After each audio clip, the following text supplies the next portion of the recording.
Good evening, and welcome to the Autism Blogcast. I'm Jim Mancini. And I'm Ray Fernier. It's Autism Awareness Month, and so we'll be bringing you our brief or not so brief science and community updates this month. Just like we do each month.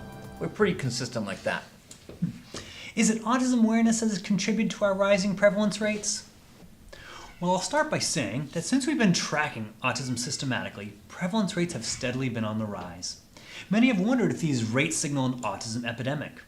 The scientific evidence suggests that increased awareness and changing diagnostic criteria are really to account for the rise in prevalence rates. Current prevalence estimates put the rate at 1 in 68 children with a diagnosis of autism. That's 1 in 42 boys and 1 in 189 girls. Now, these estimates are based on work being conducted by the CDC in which trained researchers collect school and clinic records for all 8-year-old children who live in select U.S. counties in 11 sites across 11 states. Now, they focus on 8-year-olds in order to attempt to capture all the children in that age range. So by 8 years old, most children are enrolled in school and they've had a routine healthcare assessment. So there should be some record of them in the system. So the researchers review the records and they scan for autism-related symptoms and behaviors.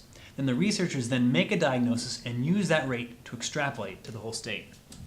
So what's good about this system is that it's consistent. Since 2000, this is the approach that the CDC has been using. When I first started in the field, the estimated prevalence rate of autism was 4 in 10,000. But the methods used to estimate prevalence at that time are very different from today. Mm-hmm. So it's like comparing apples to oranges or comparing Jim to Rafe, or totally different things. So another thing that's good about the system is that the researchers are looking at everyone in that age group, not only children who have a diagnosis of autism. So you might imagine, though, making a diagnosis based on records review is not as good as actually making a diagnosis based on a evaluation. And you also might realize, well, not all kids are going to be captured even though the CDC is doing their best bet to do so, because some kids might be homeschooled or might have limited access to services because they're in rural areas. So that's how we're monitoring prevalence, but why the rise in prevalence?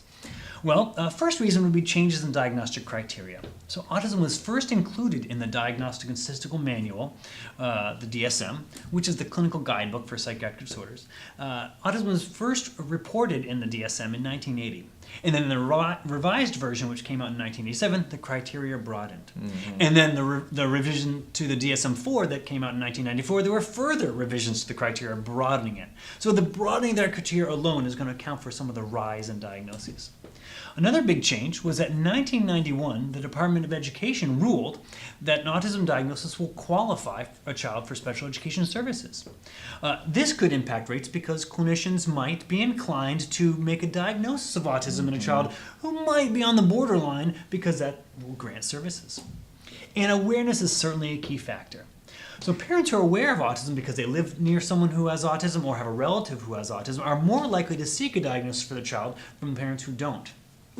Now, the move away from institutions back in the early 80s, which is where many children with autism lived prior to that, has increased people's exposure to autism. More folks live near someone who has autism now, and that increases awareness.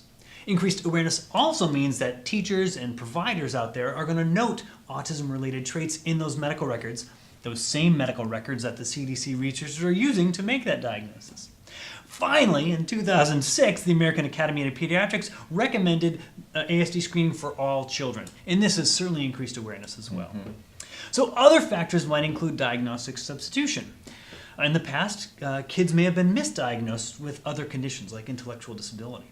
Now, interestingly, as ASD diagnostic rates have risen, the diagnostic rates for intellectual disability have decreased. Mm-hmm. So we're seeing that. And there are other things that might contribute to this rising prevalence rate as well.